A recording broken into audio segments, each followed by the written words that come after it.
So the ASUS ROG Ally's release date was 2 years ago at this point, and with the new ROG Ally X from Microsoft supposedly coming later this year, I thought we should see whether the original Ally Z1 Extreme still deserves a spot in your backpack. Remember, the OG Ally launched on June 13th, 2023, and today we're testing a mix of post-launch titles like Helldivers 2 and Black Myth Wukong, plus some other favorites for gaming handhelds like Risk of Rain 2, and surprisingly, F124. I'll be testing all the games in 1080p with AMD Adrenalin settings turned off, generally with the lowest in-game graphics settings, and in a mix of native resolution and FSR, sometimes with both. If you have any other games you want to see me test, let me know. I'm closing in on 600 games in my Steam library, so I might have some you want to see. Oh, and feel free to use the timestamps below to skip to whatever you want, but alright, let's get started.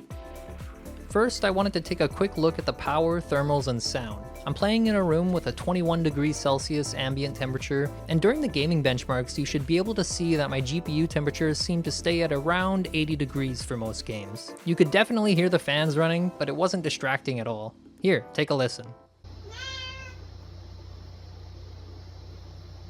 Yeah, it's there, but not too bad, especially with headphones. To kick things off, we look at Marvel's Spider-Man Remastered, and the Ally handled it pretty well with the very low graphics preset getting an average of 35.5 FPS. This was honestly fine, and might be preferable to using upscaling with FSR or DLSS. With FSR performance though, we were able to get it up to 42.8 FPS, and with FrameGen on top, we got up to 60 FPS. The trade-off might be worth it for some folks, but with FSR, you can see the shimmering on some surfaces for sure, which is even more noticeable on a bigger screen.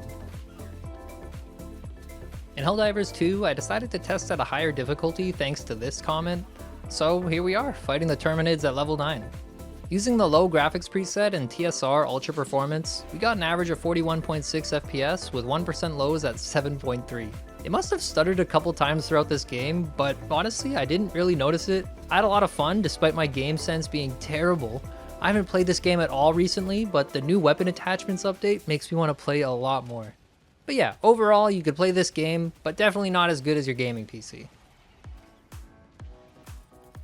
I've been playing a lot more Risk of Rain 2 lately, so I wanted to test it out here too. On my Intel laptop with Iris Xe graphics, I had to play at the lowest settings, but here with the Ally, I'm using normal textures and settings, and we still managed to average 43.9 FPS with 1% lows at 29.4.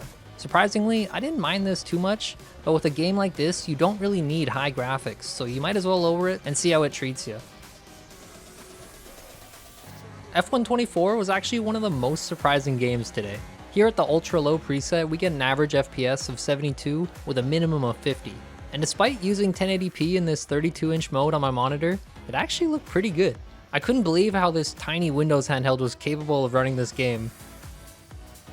Stick around to the end of the gaming section to see a graph of all the results today, and let me know in the comments below if you want to see any more videos on the ROG Ally. While I don't have the remastered version of this game, Horizon Zero Dawn is still a graphically intensive game from 2017 that holds up well today. With the lowest graphics preset and FSR performance, we got an average of 50 FPS with a minimum of 11. While it looks like you could run this game without upscaling, I would suggest using 1600 by 900, which is usually good on the Ally's screen. But I generally don't mind some upscaling, so here, 50 FPS would be enough for me in this playthrough. I had no idea Marvel Rivals had a built-in benchmark. I like the way they do it too, where it has the current statistics on screen. It makes gauging the performance so much easier. In our test with the low graphics preset, FSR performance, and frame generation, we got an average of 45 FPS. And when testing in an online match, we actually got higher somehow, with an average of 52.1. I haven't played this game since it came out really, but I know it is still extremely popular. I'll probably be adding this one to my list of regular games to test on the channel, especially for budget devices. Delta Force still has a very healthy player base with daily peaks at over 150,000 players. I tested the Warfare game mode to get the most intense action on screen, and with the low preset we got 50.2 FPS on average. But with FSR performance we got 73.4, and we could boost it all the way up to 94.4 with FrameGen. For a shooter, this is actually a pretty decent FPS. If I had a better mouse, I'd probably feel right at home playing Delta Force on the Ally. I know a lot of folks even play it at less FPS without any issues. I always like testing the Tomb Raider games because I feel like they're a good showcase of PC performance and graphics over the years. Here in Tomb Raider from 2013, we got an average of 58 FPS with the high graphics preset. The next entry in the series, Rise of the Tomb Raider, gets a solid average of 36 FPS with the medium graphics preset, and in Shadow of the Tomb Raider, using the low graphics preset, we get an average of 35 FPS. This was actually the first game I played on the Ally, and I played at 900p to get a bit better frame rate because on a 7-inch screen, I'd say that resolution is still totally fine. Black Myth Wukong is one of the best game releases of 2024, so I was excited to see how the ROG Ally would perform here. Using the low graphics preset with TSR set to 80%, we got an average of 45 FPS with a minimum of 39. You could probably make this work, but I'd recommend using a lower resolution to get closer to 60 FPS. I know when I was a wee lad, I would play at like 30 FPS or even less in lots of games. But I wonder how many gamers are fine with frame rates like this now. Would you say this is playable? Let me know in the comments below.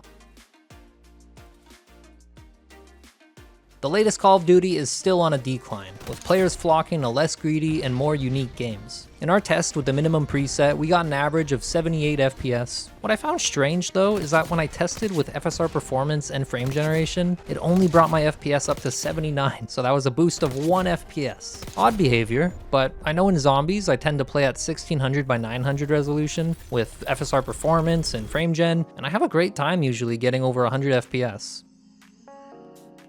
And here in Far Cry 6 at the low graphics preset, we got an average of 37 with a minimum of 32. This was a pretty consistent experience, albeit a little bit underwhelming. With FSR Ultra Quality, we were able to bump up the average to 44, which makes it a bit more playable, but again, you could use a lower resolution or more aggressive upscaling to get closer to that beloved 60 FPS.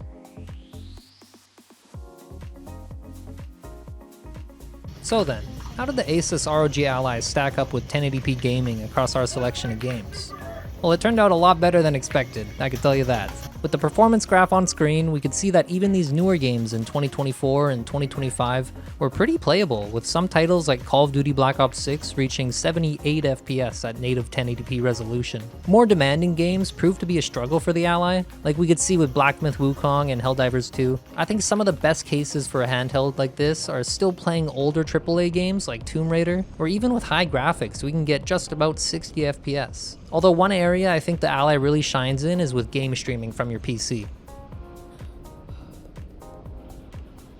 With the original Ally, battery life was a pretty big concern, with just an hour of AAA gaming being enough to drain the battery. If you wanted a way to make your battery last much longer, you could try using Moonlight game streaming. This allows you to connect any device to your gaming desktop, meaning you can take advantage of a gaming PC to do what the Ally can't. When connected, I can browse a desktop and play games as if I was sitting right in front of my gaming PC. So instead of playing Black Myth Wukong at 40 FPS with lowest settings and upscaling, here with the help of Moonlight I can play with ultra settings comfortably even at 4K. Just note that this could take up a lot of bandwidth on your internet connection, so the faster internet and stronger router you have, the better. If you don't have a gaming PC to take advantage of, or if you want even longer battery life, I would suggest a portable charger like the one I recommend in the next section of the video.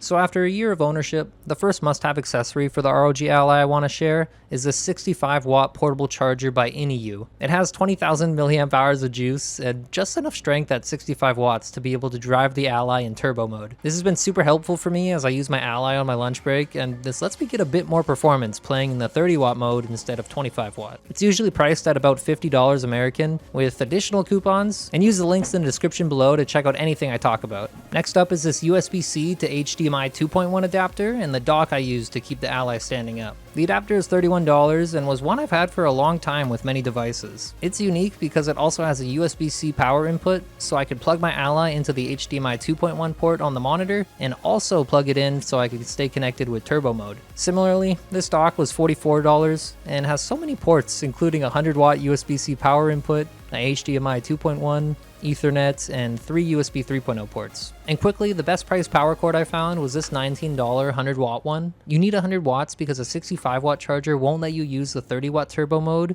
Rather, it'll only work with 25 watts. So to make it work properly on the ROG Ally, you do need 100. And there are other more popular name brand ones out there like Ugreen, but this is almost half the price and it's been worth it so far. And then some other ones I think are cool are these grips for $20. They actually extend out a little bit, making it a bit more comfortable instead of just a flat tablet. And this hardshell traveling case, that was an amazing value at just $27. It comes with a screen protector, a case, and a built-in kickstand. And again, all these products are linked down below, so check it out.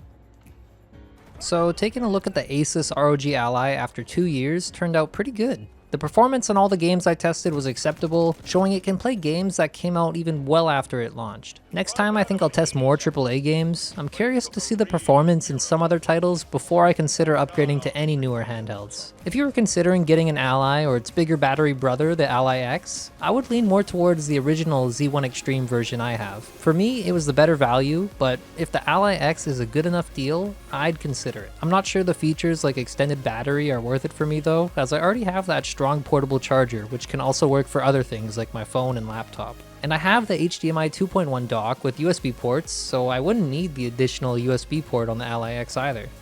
Overall in 2025, the Ally is still a pretty legendary gaming handheld, especially for $370. If you want a game for under $300 though, then check out my last video I did on the Beelink Surf 5 Pro. I understand why it's my favorite mini PC now.